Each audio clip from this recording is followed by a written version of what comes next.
Hello everyone, very welcome to our कक्षा केन classes. मैं जानता हूँ आप बहुत परेशान होंगे कि मैटर जो होता है अलग अलग स्टेट में अलग अलग रिएक्ट करता है। जैसे कि हम सॉलिड स्टेट की बात करते हैं उसमें रिएक्ट कुछ और करेगा मैटर, अगर लिक्विड स्टेट की बात करें तो उसमें रिएक्शन अलग करता है, रिएक्ट करता है। और अगर गैसीय स्टेट की बात करते हैं तो उसमें तो बिल्कुल ही अलग रिएक्ट करता है। जैसे एग्जाम्पल के तौर पे बताऊं कि सॉलिड स्टेट में अगर हम फोर्स लगा रहे हैं तो उसका रिएक्शन बहुत तेज होगा और हमारे पे चोट भी लगेगी। अगर लिक्विड स्टेट्स में बात करते हैं तो उसमें जो रिएक्शन होता है वो बहुत ही कम होता है और गैसियस स्टेट में तो बिल्कुल ही कम होता है। तो आज की ये वीडियो इसी बेस पे है कि अलग अलग स्टेट्स में मैटर का रिएक्शन क्या होता है। सो स्टार्ट करते हैं। Matter is everything around you.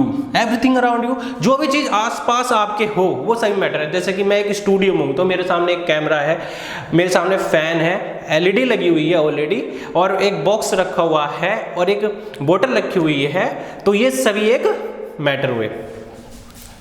Everything that has mass and takes up volume and shape is matter. Everything has mass and takes up volume and shape is matter.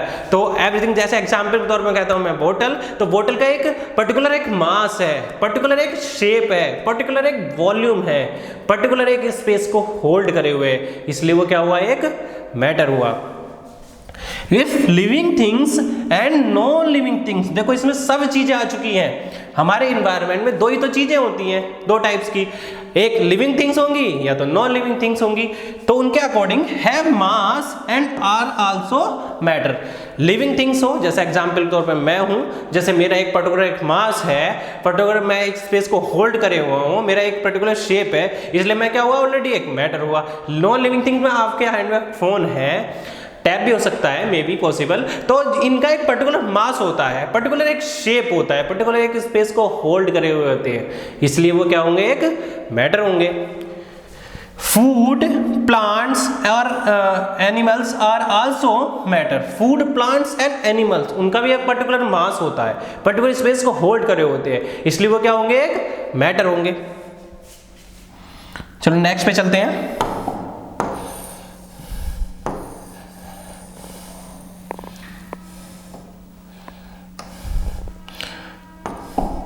According to the oldest philosopher.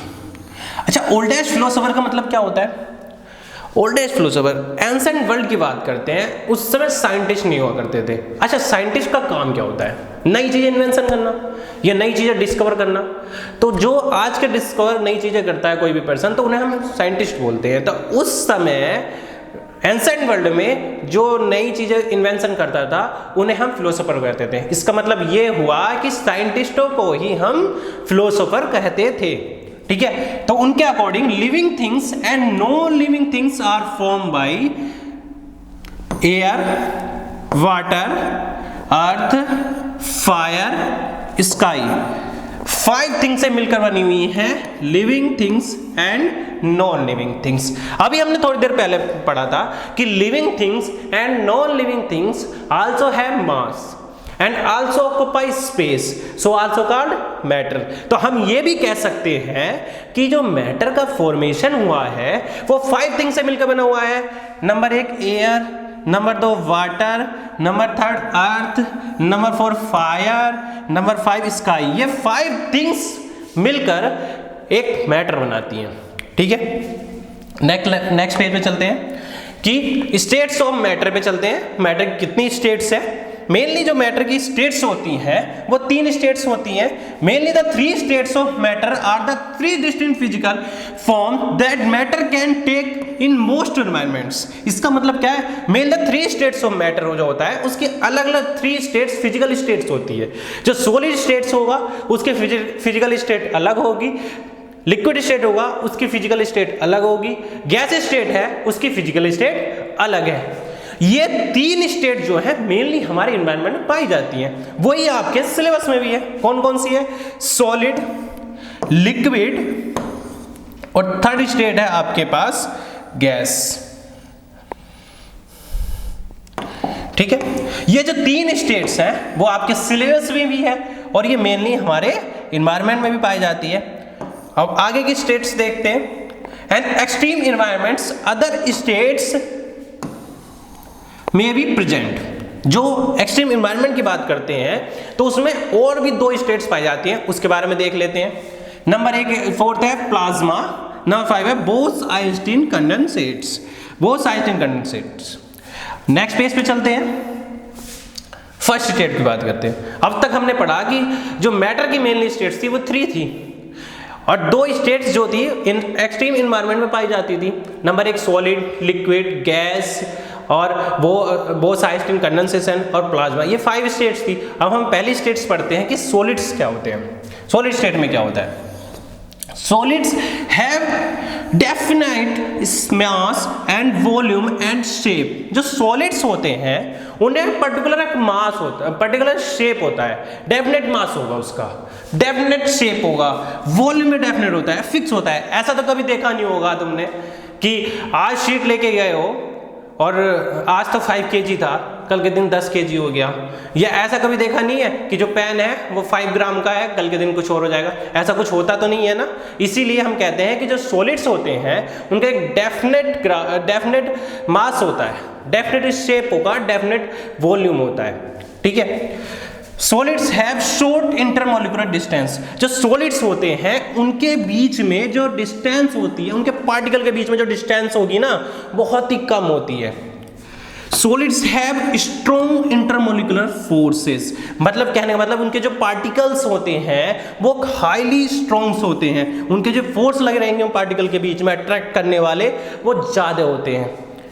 The constituents particles remain fixed at their positions and can only oscillate about their mean positions। इसका कहने का मतलब है कि जो उसके particles होते हैं सॉलिड स्टेट में जो हैं, उसके जो पार्टिकल्स हैं वो एकदम से मूव नहीं करते कभी भी, वो एक मीन पोजीशन से ही मूव करेंगे सभी। ठीक है। Solids are incompressible and rigid. Incompressible and rigid, solids पर हम प्रेशर लगाएंगे तो वो चेंज नहीं होगा, वो वैसे ही रहेगा सेम। या तो वो टूट ही जाएगा, ब्रेक हो जाएगा, लेकिन वो उसमें कोई डिफरेंस नहीं आएगा। जब तक वो अपने शेप में है, अपने शेप को होल्ड करे हुए है, तब तक उसमें कोई भी रिएक्शन नहीं होगा अगर हम फोर्स लगाते हैं तो। ठीक है। नेक्स्ट चलते हैं इस पे, नेक्स्ट लाइन पे। Atoms and molecules in environments, most solids are packed together more closely than in the other state of matter। इसका कहने का मतलब है कि जो भी पार्टिकल्स हैं मैटर में, पार्टिकल्स हैं मैटर के सॉलिड स्टेट में, उसमें ज़्यादा क्लोजली एटम होते हैं other than other states of matter. जैसे कि लिक्विड स्टेट में इतने ज़्यादा पार्टिकल्स इतने क्लोज नहीं होते जितने कि सॉलिड स्टेट में होते हैं क्लोज। इसके एग्जाम्पल देख लेते हैं। ब्रिक का देखो पार्टिकल काफी स्ट्रॉन्ग है। ठीक है। और जब कॉइन की बात करते हैं तो कॉइन में भी काफी पार्टिकल ज्यादा स्ट्रॉन्ग है, बिल्कुल पास सटे हुए हैं बिल्कुल। अच्छा, और एग्जाम्पल देख लेते हैं। रॉक को देख लेते हैं तो रॉक में भी जो पार्टिकल्स है वो काफी स्ट्रॉन्ग है। ऐसा मतलब नहीं है ये पूरा एक ही पार्टिकल सा, ऐसा कुछ नहीं, वो बहुत सारे छोटे छोटे पार्टिकल से मिलकर बना हुआ है और उन्हीं पार्टिकल्स को हम एटम कहते हैं। तो वो छोटे छोटे जो पार्टिकल्स हैं वो काफी स्ट्रॉन्ग जुड़े हुए हैं सॉलिड स्टेट में। ठीक है। नेक्स्ट पेज पे चलते हैं। लिक्विड स्टेट्स आता है। लिक्विड स्टेट्स में क्या होता है ये देखते हैं। Liquids are almost incompressible. जो लिक्विड होता है ऑलमोस्ट इनकम्प्रेसिबल होता है। ठीक है। In liquids molecules are pretty close to each other. Liquid के जो मॉलिक्यूल्स होते हैं वो काफ़ी क्लोज होते हैं, जो पार्टिकल्स उसके होंगे वो काफ़ी क्लोज होते हैं, बट जितना सॉलिड्स के पार्टिकल थे उतना क्लोज नहीं होते। ठीक है। Liquids have fixed volume but not fixed shape. Liquid का जो होता है फिक्स एक वॉल्यूम होता है लेकिन शेप फिक्स नहीं होता। कभी आपने देखा है कि जैसे हमने एक वेसल में एक लीटर वाटर रख लिया, ठीक है, अगर हम दूसरे वेसल में ले जाते हैं उसका शेप अलग है दोनों का, तो वो दोनों का शेप अलग हो जाएगा, वाटर का भी शेप उनके जैसा हो जाएगा। बट अगर 1 लीटर का ले रखा था तो वो 1 ही लीटर रहेगा, मतलब कहने का मतलब उसका वॉल्यूम फिक्स रहेगा लेकिन शेप चेंज हो जाएगा। Liquids flow from higher to lower. Liquid का जो फ्लो करता है वो हायर टू लोअर में फ्लो करता है। Liquids have their boiling points have above room temperature under normal conditions. Normal condition में रूम टेम्परेचर पे जो लिक्विड होता है उसका बॉइलिंग पॉइंट होता है पर्टिकुलर। जैसे कि अगर हम वाटर की बात कर दें तो उसका बॉइलिंग पॉइंट कितना होता है 100 डिग्री सेल्सियस। मैं जानता हूं सभी बच्चों को पता भी है, राइट। नेक्स्ट चलते हैं इसके एग्जाम्पल पे, लिक्विड के एग्जाम्पल। हाँ भाई बताओ लिक्विड के एग्जाम्पल क्या है? ब्लड लिक्विड का एग्जाम्पल है ना ब्लड। इसका एक पर्टिकुलर देखो मास, तो पर्टिकुलर एक मास होगा और एक उसका पर्टिकुलर वॉल्यूम होता है, वॉल्यूम फिक्स होता है लिक्विड में, ठीक है। जैसे कि इसका एक वॉल्यूम फिक्स है लेकिन इसका शेप फिक्स नहीं है। क्या कह रहा हूं मैं? इसका शेप फिक्स नहीं है बट इसका वॉल्यूम फिक्स है। जैसे हनी भी देख लो, इस वेसल में रखा है तो इस शेप का हो गया, दूसरे वेसल में रखोगे तो दूसरे शेप का। ये वाटर है, उस किसी वेसल में रखोगे तो उसी का शेप ले लेगा, लेकिन इसका वॉल्यूम जो होता है वो फिक्स रहेगा, ठीक है। अब हम थर्ड स्टेट में चलते हैं। थर्ड स्टेट है हमारी गैसेस स्टेट, उसको हम पढ़ते हैं। तो gases do not possess any definite volume और शेप। गैसेस के तो और हालत खराब है, इसमें जो होती है न ही वॉल्यूम फिक्स होता है न ही शेप उसका फिक्स होता है, ठीक है। गैसेस हैव कंप्रेसिबिलिटी, गैसेस के बाद कंप्रेसिबिलिटी होती है, जैसे कि हम उसे और ज्यादा कंप्रेस कर सकते हैं। एग्जाम्पल को देखते हैं, एलपीजी लिक्विफाइड पेट्रोलियम गैस। वो गैस है, लिक्विफाइड क्यों बोलते हैं उसे? क्योंकि उससे हाईली प्रेशर करा जाता है उससे, जिससे कि वो गैस से लिक्विड स्टेट में चेंज हो जाता है, इसलिए लिक्विफाइड पेट्रोलियम गैस कहते हैं उसे। सीएनजी कंप्रेस्ड नेचुरल है, उसे कंप्रेस कर सकते हैं गैस स्टेट को, तो इसलिए वो कंप्रेस हो जाता है, इसलिए इसका नाम सीएनजी रखा गया। Particles of guys have huge intermolecular spaces in the midst of them. मतलब उनके जो पार्टिकल्स के बीच, जो उनके पार्टिकल्स होंगे उनके बीच में काफी डिस्टेंस रहता है, ठीक है। अगर हम बात करते हैं कंप्रेसिबिलिटी बेस्ड पे, तो सबसे ज्यादा जो कंप्रेसिबिलिटी होती है वो गैस में होती है, उससे कम जो होगी लिक्विड में होगी, लिक्विड स्टेट में, और सबसे कम जो होगी वो सॉलिड स्टेट में होगी, करेक्ट, ठीक। Expansibility, when pressure is exerted on gas it contracts. अगर इस पे प्रेशर डालोगे तो उसके जो पार्टिकल्स हैं मूव करने लगेंगे बहुत तेजी से, मतलब वो चेंज होने लगेंगे, अपना पोजीशन चेंज करने लगेंगे गैसेस में। अगर प्रेशर हाईली रिएक्शन पे देखें, प्रेशर के रिएक्शन पे, ठीक है, तो सबसे ज्यादा गैस में रिएक्शन ज्यादा करते हैं, लिक्विड में उससे कम करेंगे, और गैस में सबसे कम करते हैं, सॉलिड में सबसे कम करते हैं, ठीक। गैसेस हैव डिफ्यूजिबिलिटी, डिफ्यूजिबिलिटी और डिफ्यूजन सबसे ज्यादा होता है गैस में। नेक्स्ट लाइन पे चलते हैं। Gases have low density, low density. अच्छा, डेंसिटी क्या होता है? टर्म एक डेंसिटी आई, क्या होती है डेंसिटी? डेंसिटी का अगर जनरल फॉर्मूला देखें तो मास पर वॉल्यूम होता है। कहने का मतलब यह है कि एक यूनिट मास में जितना एक यूनिट वॉल्यूम में जितना मास होगा प्रेजेंट, वही उसकी डेंसिटी कहलाती है, ठीक है। तो अगर डेंसिटी होती है तो गैसेस की सबसे कम डेंसिटी होती है, लो डेंसिटी होती है। अगर डेंसिटी के बेस पे करें तो सबसे ज्यादा किस में होगी? जाहिर सी बात है सॉलिड में होगी, ठीक है, और उससे कम वाटर में होगी, और सबसे कम जो होगी वो गैस स्टेट में होगी, ठीक है। जैसे कि मैं एग्जाम्पल डेंसिटी का मैं देता हूं कि आप का प्रॉपर एक घर होगा या प्रॉपर एक गांव की बात कर ले, प्लेस की बात कर ले, तो गांव में जितने भी एक स्क्वायर मीटर में लोग प्रेजेंट होंगे वो उसकी डेंसिटी हो जाएगी, करेक्ट। अब समझ में आ गया? Example of gases include, example देख लेते हैं गैसेस के। Number 1 air, number 2 hydrogen, number 3 carbon dioxide. ये 3 है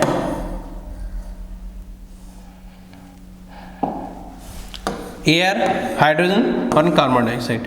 जो तुम्हारे देखो जितने भी ईट भट्टे लगे हुए हैं तुम्हारे यहाँ, बहुत सारे हैं, गाड़ियाँ चल रही है, उससे जो गैसेस निकलती है मेनली कार्बन डाइऑक्साइड में गैस होती है, ठीक है। ये सब गैसेस स्टेट में ही रहते हैं। अब नेक्स्ट टॉपिक, नेक्स्ट उस पे चलते हैं हमारे 5th स्टेट, प्लाज्मा स्टेट। क्या होती है plasma state? Like gases plasmas have no fix shape और volume.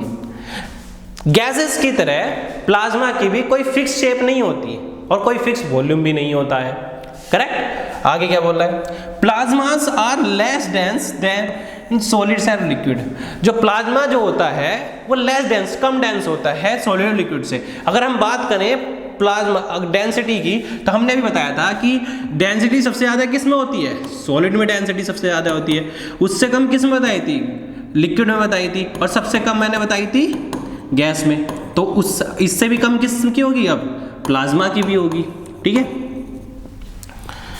But unlike ordinary gases, plasmas are made up of atoms in which some or all of the electrons have been stripped away and positively charged nuclei called ions roam freely. जो बहुत सारी gases होती हैं उसमें क्या होता है, ये एक हाईली टेम्परेचर पे होता है, तो उसमें क्या होता है कि एक के ऊपर एक मतलब कि टकराते रहते हैं उसके पार्टिकल्स, तो जो उसका चार्ज रिएक्ट कर देते हैं। जो चार्ज होता है किसी पे, जो इलेक्ट्रॉन डोनेट करेगा उस पर चार्ज प्लस का आ जाता है, और जो इलेक्ट्रॉन एक्सेप्ट करता है उस पर चार्ज निगेटिव आ जाता है। करेक्ट। तो एग्जाम्पल ऑफ प्लाज्मा देख लेते हैं।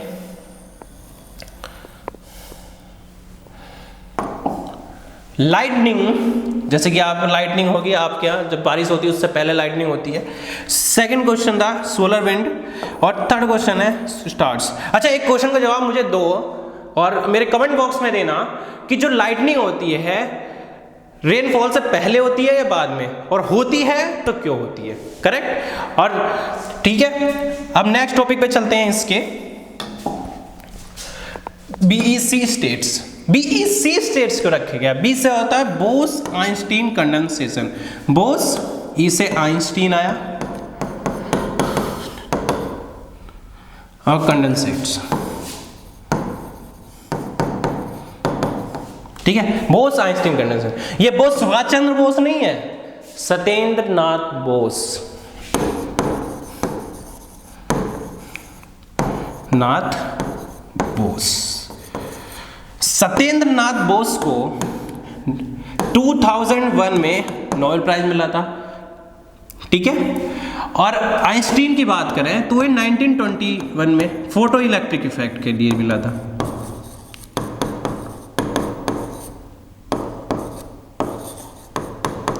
ठीक है, स्टार्ट करते हैं इसे।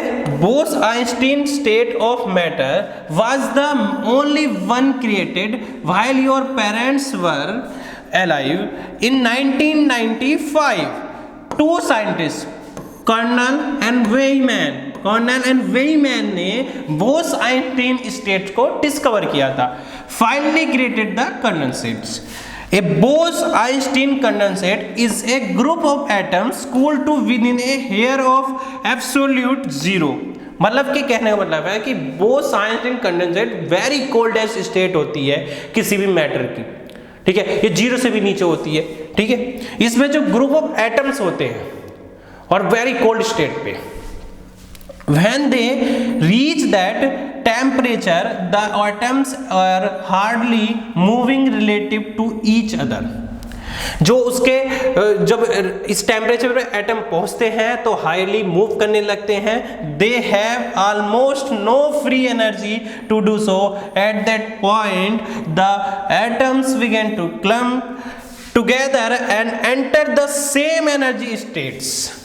मतलब कहने का मतलब ये है कि इस स्टेट में मैटर के जो एटम्स होते हैं, जो पार्टिकल्स होते हैं, वो उनके पास कोई फ्री एनर्जी नहीं होती है, रिलीज करते हैं नहीं होती है। तो वो क्या काम करते हैं, एक के ऊपर एक चढ़ते रहते हैं, जिससे कि क्या होगा कि अलग-अलग स्टेट्स में जो उनकी एनर्जी स्टेट लेवल में होंगे उन्हें सेम एनर्जी लेवल में पहुंच जाते हैं इस स्टेट। आगे देखते हैं।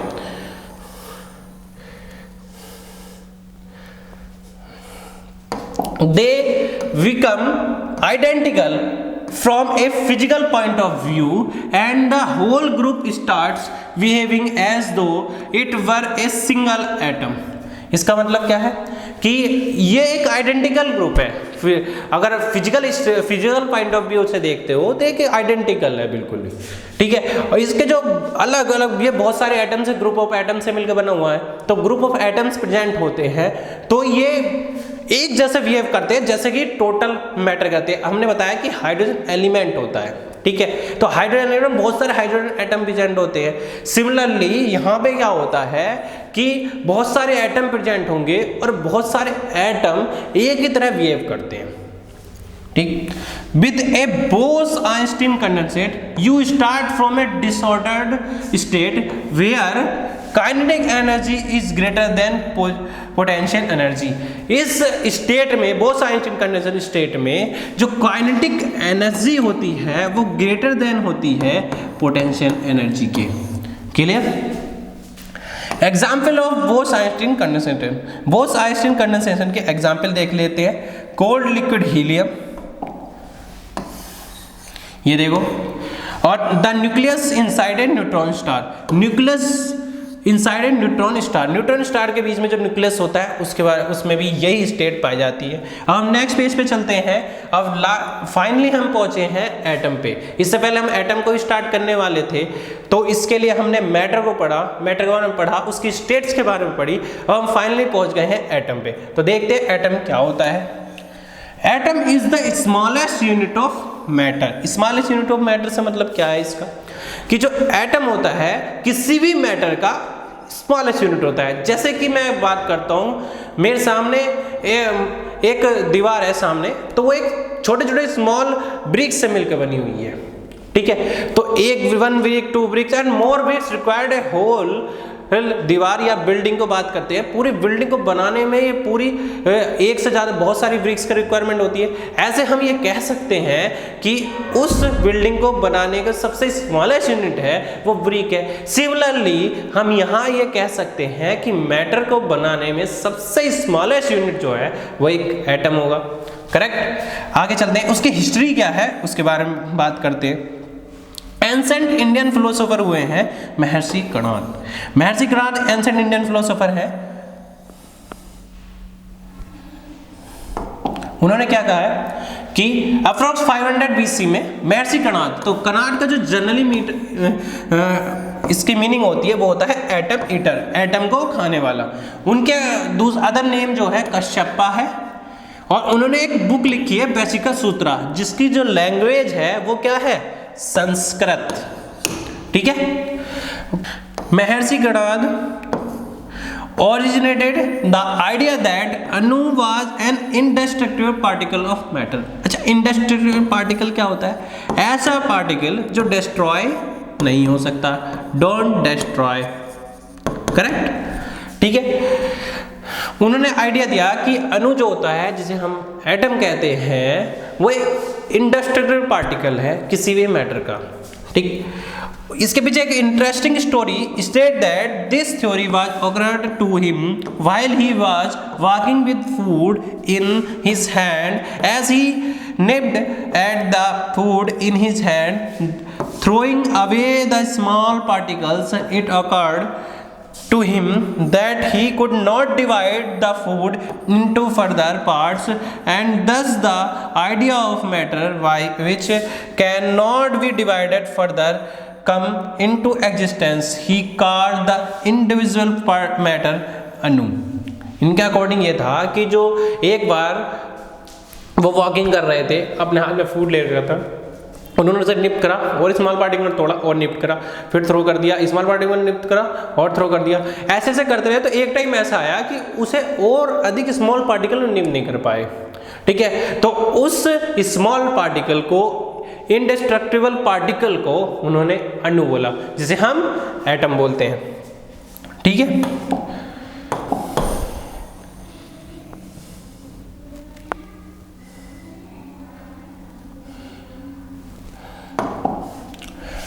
मैटर, जिसे हम मैटर बोलते हैं, उसे उन्होंने पदार्थ बोला था।